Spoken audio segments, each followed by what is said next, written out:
The massive ships appeared without warning. They hung in the sky above every major city on Earth, dark and silent like storm clouds that refused to move. People stopped in the streets, staring upward with phones raised. Within hours, every news channel showed the same impossible sight. Jake Morrison stood in his Colorado office, watching the broadcast on his computer screen. His coffee had gone cold an hour ago. The retired Marine commander recognized the formation immediately. This was not a peaceful visit. This was an invasion fleet. The aliens called themselves the Crithian Empire. Their broadcast came in perfect English, translated by technology humans could barely understand. The message was simple and direct.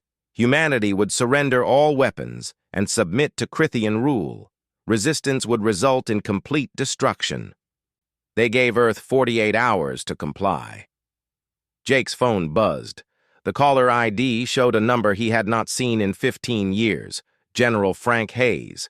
Jake answered immediately. "Morrison, I need you at Peterson Air Force Base in 2 hours, Hayes said without greeting. "Bring nothing. Tell no one." The line went dead. Jake grabbed his keys and headed for the door. Whatever was happening, it was already in motion. At the base, armed guards escorted Jake deep underground. The facility looked abandoned on the surface, but below ground it hummed with activity. Officers moved with purpose through corridors lined with equipment. Jake recognized some faces. All of them were veterans. All of them were supposed to be retired. General Hayes waited in a command center filled with screens and communication equipment. The general looked older than Jake remembered, but his eyes held the same sharp focus. "The Crithians have already attacked our forward positions," Hayes explained, pulling up satellite footage. "Our modern fighters can't penetrate their shields. Our missiles detonate before impact. They have technology we can't match." Jake watched the footage. Human aircraft exploded in brilliant flashes while alien ships glided through the assault untouched. It was not even close to a fair fight. "World governments are preparing to surrender," Hayes continued. "They think we have no choice. But they're wrong." Hayes pulled up files on his screen. Faces appeared.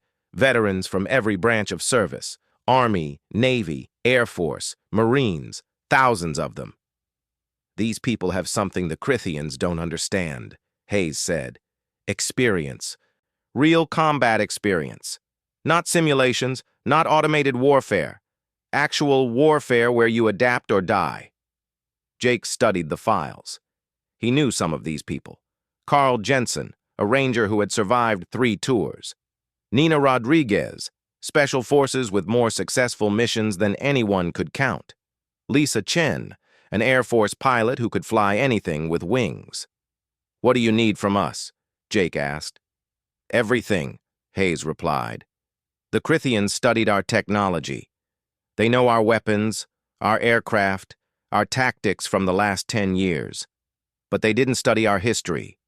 They don't know what humans do when our backs are against the wall." Across the base, other veterans arrived. They came in civilian clothes, driving ordinary cars, looking like teachers and mechanics and office workers. But Jake could see it in the way they moved. These were warriors who had simply been waiting for the call. Dr. Helen Grant worked in a laboratory 3 levels below the command center. She had been Navy intelligence before becoming a xenobiologist. Now she studied every piece of data about the Crithians that satellites and drones could gather. The aliens were physically impressive, tall, fast, with reflexes enhanced by their technology. But Helen noticed something interesting in their combat patterns. They fought the same way every time. Overwhelming force, direct assault, complete destruction of resistance. It was effective against most opponents. But it was predictable. "They've never lost," Helen told Jake when he visited her lab. "That's their weakness. They've conquered 17 worlds using the same tactics. They don't know how to adapt because they've never needed to." Jake understood immediately. An army that always won became an army that expected to win, and expectations could be used against them. The Crithians landed ground forces in New York, London, Beijing, and Moscow. They established control zones with brutal efficiency. Human military units that engaged them were crushed. The aliens broadcast footage of their victories, proving their superiority. World leaders scheduled a meeting to discuss surrender terms. The public panicked. Many fled the cities. Others prepared to fight with whatever they had. But in hidden facilities around the world, veterans gathered. They brought skills learned over decades: urban warfare, guerrilla tactics, psychological operations. These were not things taught by computers or practiced in virtual reality. These were lessons written in blood and survival. Jake stood before a group of 50 veterans in a Colorado bunker. They ranged in age from 40 to 70.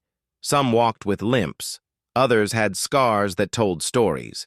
But when Jake looked at them, he saw what the Crithians would never see. He saw warriors who knew that wars were not won by the strongest army. They were won by the smartest one. "They think we're weak because our technology is inferior," Jake said. "They think we'll surrender because we're outmatched. They're wrong on both counts." Carl Jensen spoke up from the back. "What's the plan?" Jake smiled. It was not a friendly smile.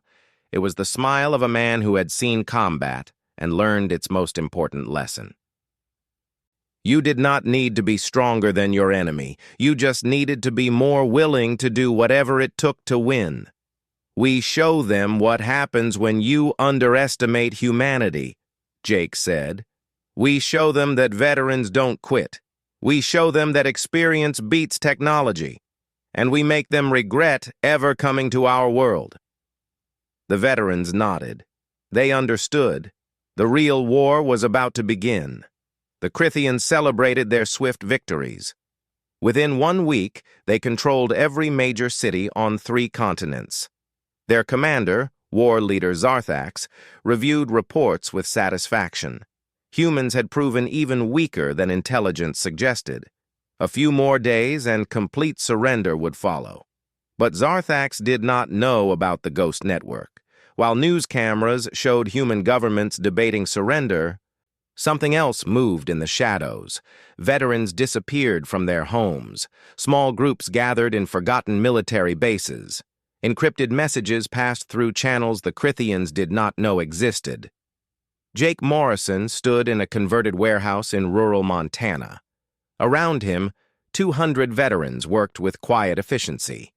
They stripped down old weapons, modified equipment, and planned operations. These were not the sleek facilities the modern military used. These were bare concrete and cold metal. But they would serve. Carl Jensen examined a crate of weapons from the 1990s. Kinetic rifles, explosive rounds, simple mechanical systems with no computer chips for alien technology to disable. "They really kept all this old gear?" Carl asked. "Someone in the Pentagon had the sense to store it," Jake replied. "Guess they figured old reliable beats new fancy when things go bad." Helen Grant arrived with new intelligence. She had been analyzing Crithian biology from battlefield footage and recovered technology. What she discovered changed everything. "Their soldiers are enhanced," Helen explained, projecting images on a portable screen. "Faster reflexes, improved strength, enhanced sensory processing. But it comes with a cost." Jake leaned forward. "What cost?" "They rely on a neural network. Every soldier connects to their command structure. It makes them coordinated, but it also makes them dependent. They don't think independently, they execute orders." Carl whistled low. "So they're faster and stronger, but they can't improvise." "Exactly," Helen confirmed. "They've never needed to. Every battle they fight follows the same pattern. Overwhelming force, direct assault, complete victory. They've done it 17 times on 17 worlds. It always works." "Until now," Jake said quietly. Nina Rodriguez entered the warehouse with her team. The former Special Forces operative carried bags of supplies scavenged from abandoned military depots. Explosives, mostly, the kind that worked without fancy electronics. "We hit them tonight," Nina said. "Small strikes, Fast and gone. Make them nervous. Jake nodded. What's your target? Supply convoy outside Denver. 6 trucks, 20 guards. We take out the convoy and disappear before reinforcements arrive. It was not about winning a major battle. Not yet. It was about showing the Crithians they had made a mistake. It was about proving that humans could still fight. That night, Nina's team moved through the darkness outside Denver. The Crithian convoy rolled along the highway confident and exposed. The aliens had sensors that could detect most human technology, but they could not detect veterans with simple weapons hiding in the trees. Nina gave the signal. Explosives detonated under the lead truck. Before the aliens could react, veteran fighters opened fire with old-fashioned rifles. Kinetic rounds punched through alien armor. The Crithians tried to return fire, but humans were already moving, already shifting positions. In 4 minutes, the convoy was destroyed. In 5 minutes, the veterans were gone. By the time Crithian reinforcements arrived, they found only burning wreckage and empty forest. Zarthax reviewed the incident with confusion. How had primitive humans destroyed an armed convoy? The report indicated kinetic weapons and basic explosives. Technology centuries old, it should not have worked, but it had. More incidents followed. A Crithian patrol disappeared in Seattle. A supply depot exploded in Chicago. Communication towers went offline in Atlanta. Small losses, but they accumulated. More concerning, the humans struck and vanished. They never stood and fought. They never gave the Crithians a target for their superior weapons. Lisa Chen worked from a hidden airfield in Nevada. The former Air Force pilot studied a captured Crithian scout ship with a team of engineers. The aliens had left it unguarded, assuming humans could not operate it. They were wrong. The controls are complex but logical, Lisa explained. Once you understand their physics, it flies like any other aircraft. Just faster. Jake watched as Lisa ran tests on the ship's systems. Can you fly it in combat? Lisa grinned. Can I fly? That's like asking if I can breathe. The scout ship would give them an advantage. The Crithians would not expect one of their own vessels to be used against them. It was a small advantage. But Jake had learned long ago that wars were won by accumulating small advantages until they became decisive ones. Greg Butler, a retired Navy SEAL, coordinated intelligence gathering. His team interviewed refugees from occupied cities. They collected information on Crithian patrol patterns, shift changes, supply routes. The aliens followed schedules with precision, another weakness. They're too organized, Greg told Jake. Everything runs on a timer. They don't vary their patterns because they've never needed to. Makes them predictable. Jake assembled his command team in the warehouse. Carl, Nina, Lisa, Greg, and Helen. 5 veterans with different skills and one purpose. They looked at maps of Crithian positions. Hundreds of targets, thousands of enemy soldiers. Impossible odds by any calculation. We're not trying to beat them in a straight fight, Jake said. We're trying to make them afraid. We're trying to make them doubt. An enemy that doubts makes mistakes. When do we escalate? Carl asked. Soon, Jake replied. We've got veterans gathering in every state. Another week and we'll have enough people for real operations. Then we show these aliens what guerrilla warfare looks like. Helen pulled up new data. I've found something else. The Crithian shields are designed to stop high-energy weapons and guided missiles. But old-fashioned bullets and explosives, the shields barely register them. It's like swatting at gnats with a sledgehammer. Nina laughed.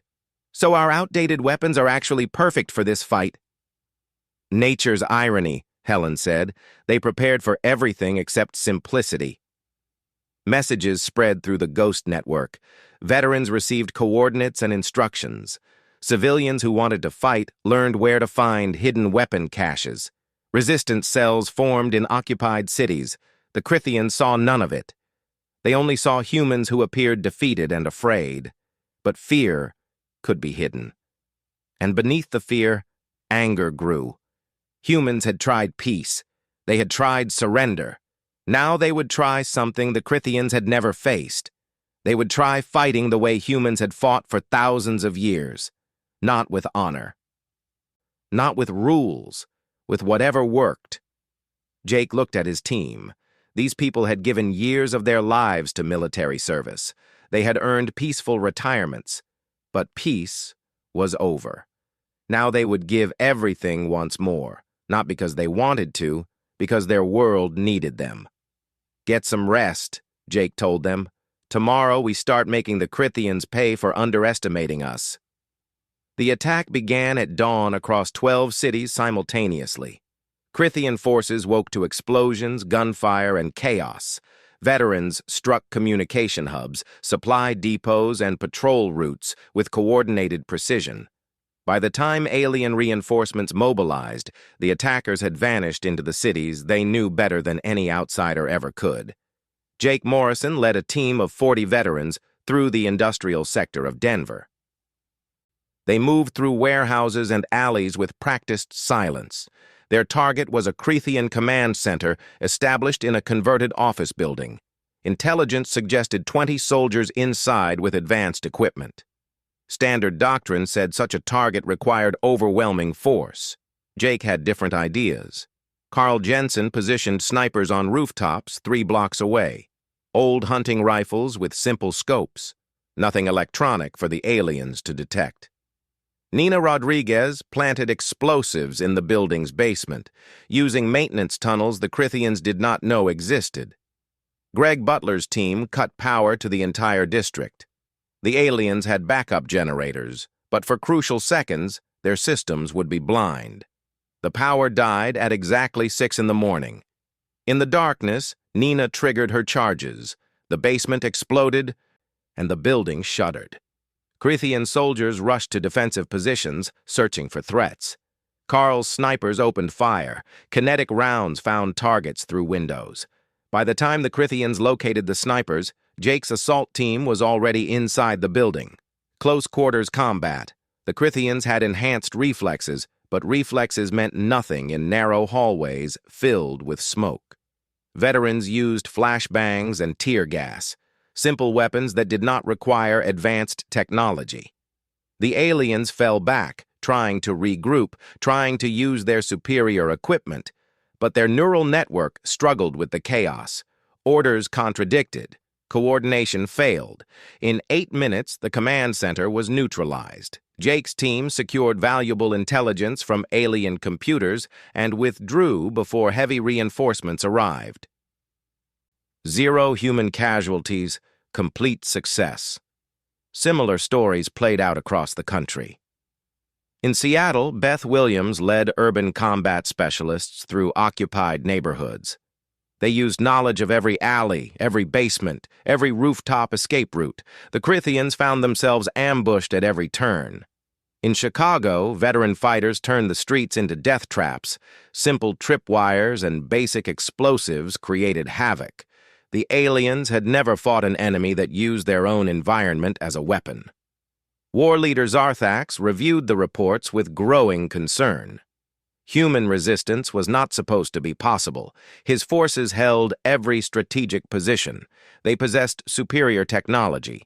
Yet somehow, humans inflicted casualties and escaped. The pattern made no sense according to Crythian military doctrine.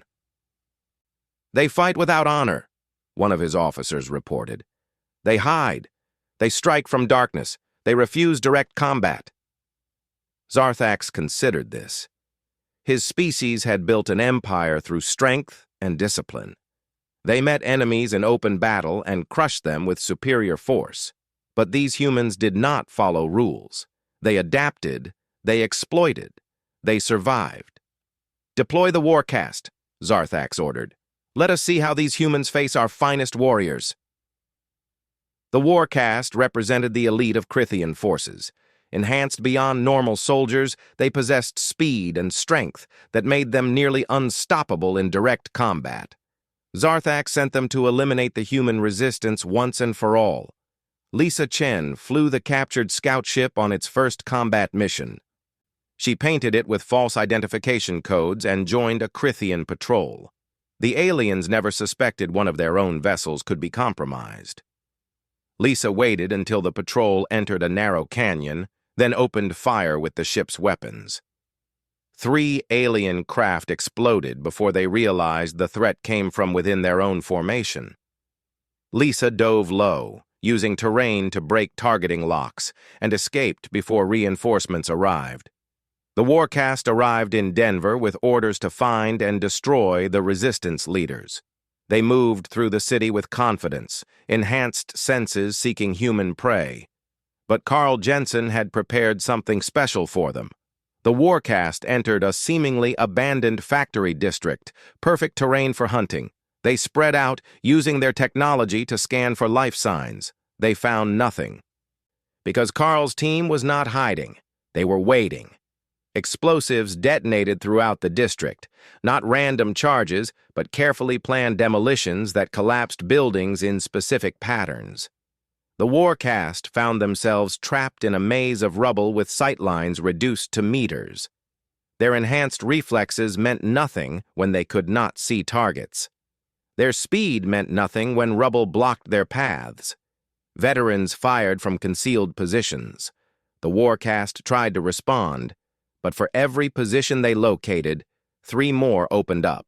The aliens were faster, stronger, and better equipped, but they had never fought enemies who turned those advantages into liabilities. The battle lasted 2 hours. When reinforcements finally extracted the Warcast, they had lost half their number. Against an enemy using weapons centuries old, against an enemy that should have been helpless. Jake stood on a rooftop, watching Crithian ships evacuate their elite warriors. He felt no satisfaction, only grim determination. This was not a victory. This was a message. Humans could fight. Humans could win. And most importantly, humans would never stop. Helen Grant analyzed captured Crithian communications. The aliens were arguing among themselves. Some demanded more forces. Others suggested withdrawing to regroup. Their confidence was cracking. Their certainty was failing. Doubt had entered their ranks. "They're calling us unpredictable," Helen told Jake. "They say we fight without logic, that we take losses we should not accept, that we use tactics no civilized species would employ." Jake smiled coldly. "They're right. We're not civilized, not when our home is threatened. We're survivors, and survivors do whatever it takes." News of the victories spread through resistance networks. Civilians who had hidden in fear began to believe. Veterans who had doubted the plan saw proof it could work. The Ghost Network expanded as more people joined. Not just military veterans now, but police officers, firefighters, hunters, and anyone willing to fight. The Crithians controlled territory. They held cities. They possessed superior weapons. But they no longer felt safe. Every patrol could be an ambush. Every building could hide enemies. Every moment could bring attack. The psychological advantage shifted. Nina Rodriguez planted a Crithian flag at the ruined command center in Denver. Attached to it was a simple message in English. The aliens would translate it. They needed to understand. The message read, "You picked the wrong world." General Hayes watched satellite feeds from his underground command center. Small victories across the globe. Nothing that changed the strategic situation. Nothing that forced the aliens to leave. But something had shifted. The veterans proved that humans could fight. Now it was time to prove humans could win. Hayes activated the final phase of the Sentinel Protocol. Messages went out to veteran networks worldwide. Thousands of former soldiers received coordinates and mission briefings. The real counteroffensive was about to begin. Not small raids, not hit-and-run attacks, full military operations using every advantage humans possessed. Jake received his orders. His team would lead the assault on the Crithian regional headquarters in Colorado. It was a suicide mission by any reasonable assessment. The facility held 500 alien soldiers with all their advanced technology. Jake's force numbered 200 veterans with old weapons and outdated equipment. But reasonable assessments assumed both sides followed the same rules. The Crithians followed rules. They followed doctrine. They followed patterns. Jake followed one principle: win, no matter what it cost. He gathered his team and showed them the plan. Some of them looked worried. Most of them simply nodded. They had all volunteered for this. They all knew what it meant. They were old warriors fighting one more battle, perhaps their last battle, but they would make it count. The assault on the Crithian regional headquarters began at midnight. Jake Morrison and his 200 veterans approached from 4 directions simultaneously. They carried no electronic equipment the aliens could detect, just old weapons, basic explosives, and decades of combat experience. The Crithian facility occupied a former government complex surrounded by open ground. Defensive positions covered all approaches. Sensors monitored every angle. 500 alien soldiers waited inside with orders to hold the position at all costs. War leader Zarthax himself monitored the situation from orbit, confident his forces were secure. But Jake had no intention of attacking the facility directly. That was what the aliens expected. That was what their defenses prepared for. Instead, Jake did something the Crithians could not predict. He changed the terrain. For 3 days before the assault, civilian volunteers had worked in tunnels beneath the city. Old storm drains, abandoned subway lines, forgotten maintenance passages. They placed charges at structural weak points, carefully calculated by engineers. When Nina Rodriguez triggered the explosives, the ground beneath the Crithian facility collapsed. The complex dropped 3 meters in seconds. Defensive positions crumbled. Sensor arrays shattered. Interior walls buckled. The aliens inside struggled to maintain balance as their fortress betrayed them. Before they could recover, the assault began. Carl Jensen led the first wave through breaches in the perimeter. Veterans poured through gaps in walls, moving with practiced efficiency. The Crithians tried to organize a defense, but their command structure was disrupted. Officers shouted contradictory orders. Soldiers moved to positions that no longer existed. Chaos reigned. Beth Williams took her urban combat specialists into the facility's lower levels. They moved through damaged corridors with weapons ready, clearing rooms with precision. The Crithians had superior armor and reflexes, but in the tight confines of collapsed hallways, those advantages diminished. A grenade did not care about enhanced speed. A shotgun blast did not discriminate between advanced armor and exposed flesh. The battle raged for hours. Room by room, floor by floor, the veterans pushed forward. They took losses. Good people fell. But they kept advancing. The Crithians fought hard, but they fought predictably. They tried to hold predetermined defensive lines. They tried to execute tactical maneuvers designed for different circumstances. They tried to win by following rules. Jake moved with his command team toward the facility's central control room. Heavy resistance met them. War-caste elites held this section with fierce determination. These were not ordinary soldiers. These were the best the Crithians had.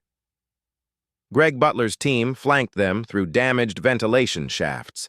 Nina planted explosives that forced the elites into crossfire positions. Lisa provided air support with the captured scout ship, strafing external positions. The war-caste fought brilliantly according to their training. But their training had not prepared them for enemies who rewrote the rules every few minutes. In the control room, Jake confronted the Crithian commander of the facility. The alien stood tall despite obvious injuries, weapon still in hand. They faced each other across broken consoles and shattered screens. "Your species fights without honor," the Crithian said. "You use deception. You strike from hiding. You refuse fair combat." Jake reloaded his rifle calmly. "We fight to survive. That's the only honor that matters." "We studied your military capabilities," the Crithian continued. "Your technology is inferior. Your forces are scattered. You cannot win." "You studied our technology," Jake agreed. "But you never studied our history. You never learned what humans do when we're cornered. We adapt. We improvise. We refuse to quit.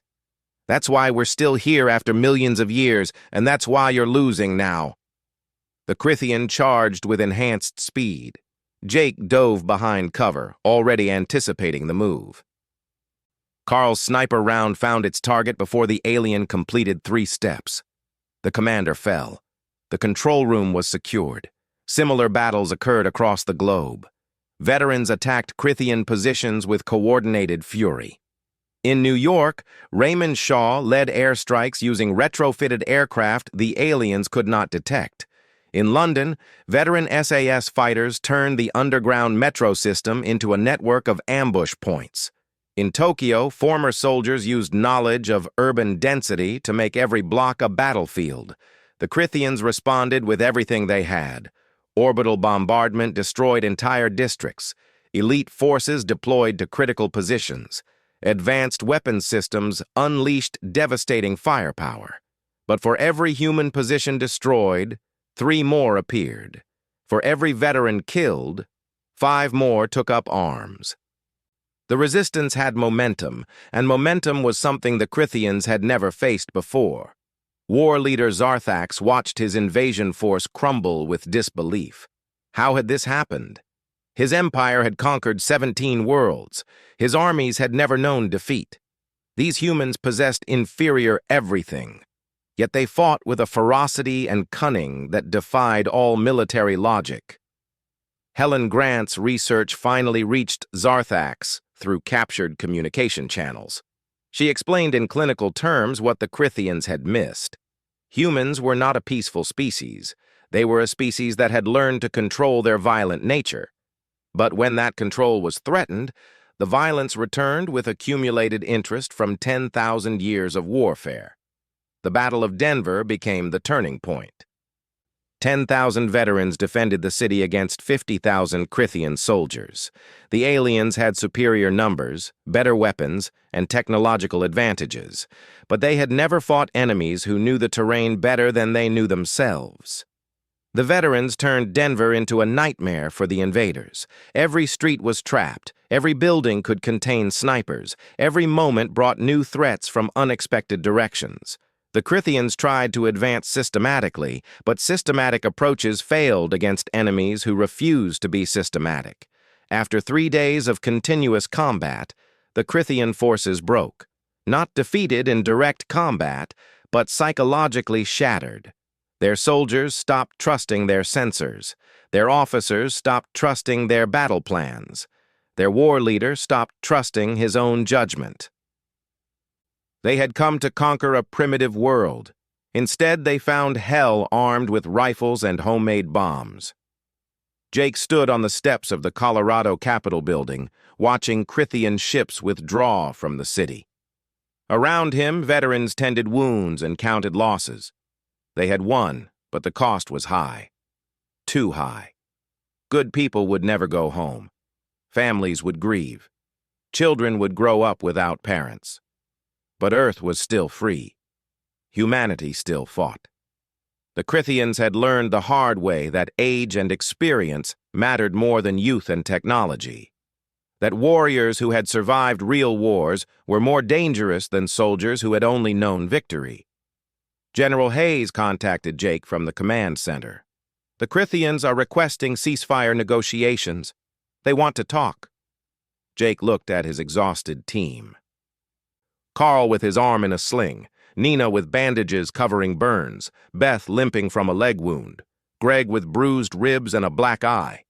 These people had given everything. They deserved peace. "Tell them we'll talk," Jake said. "But we'll talk as equals, not as defeated primitives, as the species that taught them a lesson they should have learned a long time ago. Never underestimate your opponent." The negotiations took place on neutral ground, a space station hastily constructed between Earth and the Crithian fleet. War leader Zarthax arrived with honor guards and advisors. General Hayes brought Jake Morrison, Helen Grant, and a small team of veterans. They faced each other across a conference table built for species that had never expected to meet as equals. Zarthax looked different from his broadcasts. Older, tired. The arrogance had faded from his eyes, replaced by something humans recognized, respect born from hard lessons. We underestimated your species, Zarthax began without preamble. This is not something my people admit easily. We studied your technology and deemed you primitive. We observed your divided nations and deemed you weak. We saw your limited space presence and deemed you no threat. We were wrong on all counts. Hayes nodded slowly. You made the same mistake others have made throughout history.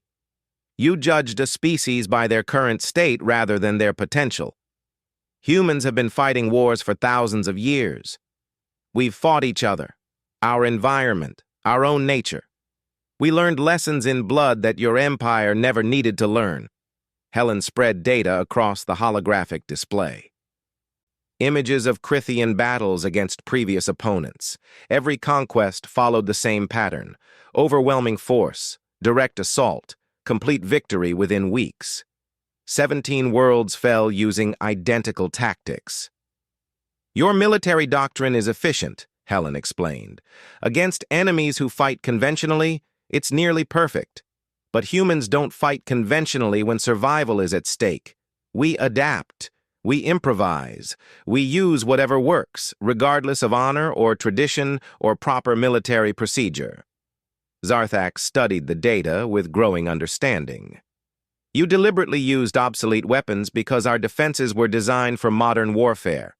You attacked at night because our sensors focused on electronic signatures. You collapsed buildings because we assumed structures were permanent. Every action was calculated to exploit our expectations.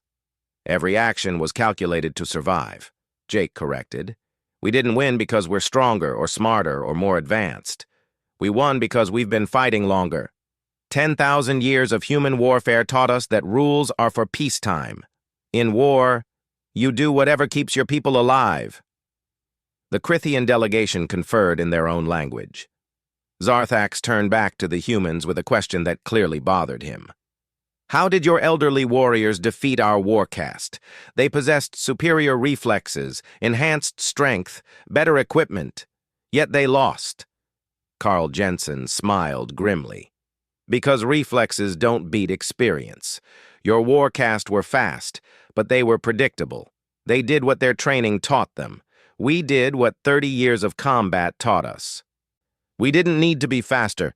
We needed to be smarter. And you were willing to accept casualties we would never tolerate, Zarthax added quietly.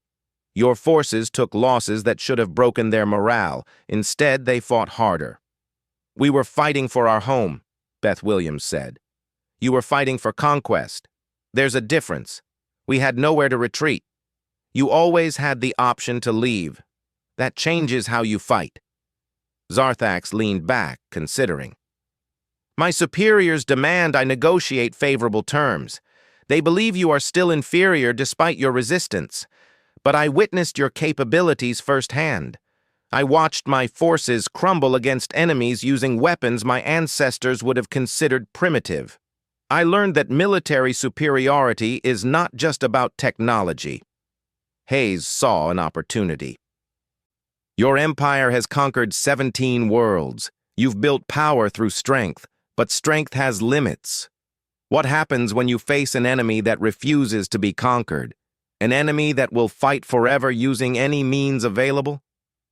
We destroy them, Zarthax said automatically, then paused. Or we try to.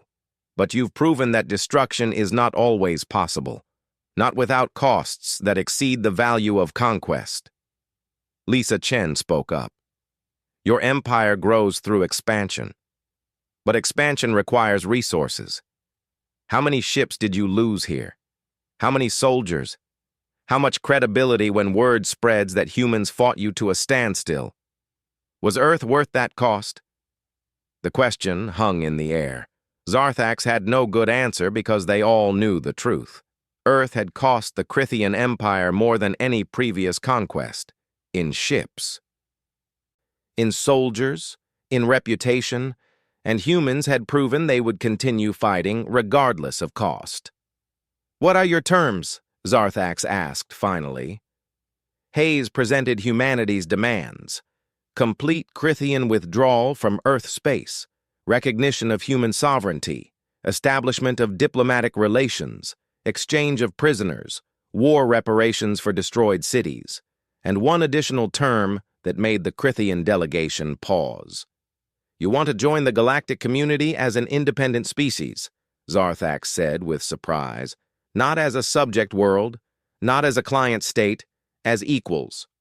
"We proved we're equals," Jake said simply. "We did it the hard way, but the lesson stands. Humans fight, humans survive, humans refuse to submit. That makes us equal to anyone." Negotiations continued for 3 days. The Crithians tried to salvage advantages. Humans refused to budge on core issues. In the end, Zarthax signed the agreement because the alternative was continued war with an enemy that could not be defeated through conventional means. The Crithian fleet departed Earth space 1 week later. Humans watched from cities that were scarred but standing. The invasion had cost humanity dearly. Thousands dead, infrastructure destroyed, trust shattered. But they had survived. They had fought. They had won. Jake stood at a memorial for fallen veterans in Colorado, names carved in stone, people who had given everything when their world needed them, young and old, men and women, different backgrounds, different beliefs, united by one thing. They had answered the call. A Crithian shuttle landed nearby. Zarthax emerged alone. He approached Jake slowly, watching for signs of hostility. Jake simply waited. "I came to pay respects," Zarthax said. "In my culture, we honor worthy opponents. These warriors fought well." Jake nodded. They did. Most of them were supposed to be enjoying retirement. Instead, they put on uniforms one more time because their planet needed them. "How did they become such formidable warriors?" Zarthax asked. "What training produced such capabilities?" Jake looked at the memorial, at the names of people he had known. Friends, comrades, heroes who would never be famous because they had simply done what needed doing. "They didn't become warriors," Jake said quietly. "They were always warriors. They just went home for a while. But when home was threatened, they came back, because that's what veterans do. We never really stop serving. We just wait until we're needed." Zarthax stood silent for a moment. Then he performed a Crithian gesture of respect, a salute that acknowledged equals. "My people will remember this. We came to conquer a primitive species. We found a nation of warriors who had simply chosen peace until peace was no longer possible. It is a lesson we will not forget." The Crithian commander returned to his shuttle and departed. Jake remained at the memorial as the sun set over Denver. The city was scarred, the world was changed, but humanity remained. Not because they had better weapons, not because they had superior technology, because they had something no technology could replace. They had the stubborn refusal to quit that defined human nature. General Hayes joined Jake at the memorial. "Other alien species are making contact. Some want trade. Some want alliances.